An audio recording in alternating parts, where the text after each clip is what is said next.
তিন টুকরো ইলিশ, সর্ষের ঝাঁজ, স্বাদে মাতুক দুপুরের ভাত। আজকের মেনুতে ছিল বাঙালির প্রিয় ইলিশ ভাপা। ইলিশ ভাপা বানানোর জন্য প্রথমেই আমরা নিয়েছিলাম কিছু পরিমাণ সাদা সর্ষে।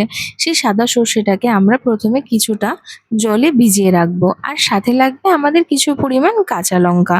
তারপরে যে ইলিশ মাছগুলো ছিল সেই ইলিশ মাছগুলোকে ভালো করে নুন হলুদ মাখিয়ে নিতে হবে। এরপরে যে ভিজিয়ে রাখা সাদা সর্ষেটা ছিল সেটা আমরা খুব ভালো করে মিক্সিতে পেস্ট করে নেব, আর সাথে কাঁচা লঙ্কাটাকেও আলাদা করে পেস্ট করে নেব।